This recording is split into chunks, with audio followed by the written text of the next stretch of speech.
The last style of hearing aid that we want to cover today is a behind-the-ear hearing aid. So the principles on this style are very similar. On the back of the device, we're going to locate the microphones. So we can see one here, and then we can see two other additional ports at the top there. On this device, the speaker or receiver is actually built into the body of the device. And so sound is being channeled down this tube through an ear mold and into the ear that way. Cleaning it, when we take it out of the ear at night, we're going to use the microfiber cloth to wipe down any oils or debris. And we can do that on both the ear mold as well as the body of the hearing aid itself.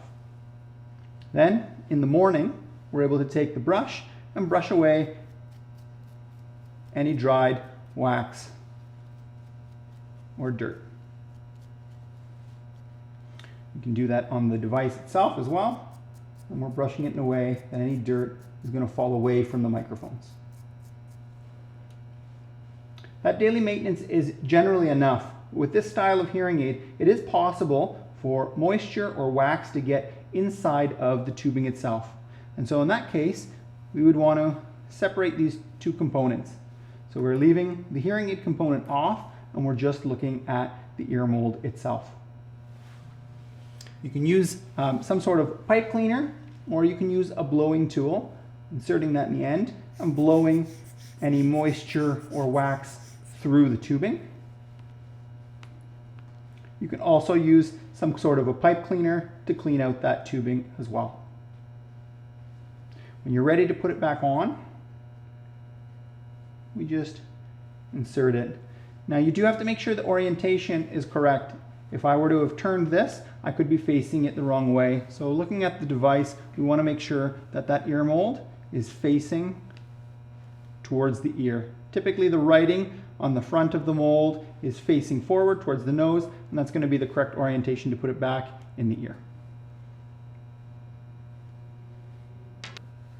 Some of these ear molds are designed with a vent and some are without. So this style here doesn't have any vent included, whereas the second one I have here does. They can be made out of a silicone material or a harder lucite material. The cleaning principles are the same. However, with some of these softer silicone materials, you'll notice they will start to discolor over time. And so as they take on a yellowish or brownish color, they may be getting impregnated with some of the oils from our body. And so even if you're doing a good job cleaning it, they may discolor over time.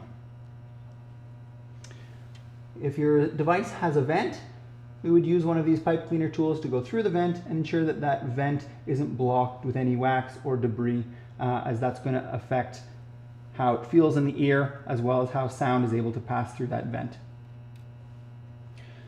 Over time, this tubing will begin to harden, and it may discolor as well. And so if you're finding it's very difficult to remove it from the device, from the ear hook, you may need to visit the clinic and have that tubing replaced, as it's normal for that tube to need to be replaced roughly every 6 months to a year. With a few seconds of care each day, you'll be able to reduce how often you need to visit the clinic, and you'll be able to prolong the life of your hearing aids.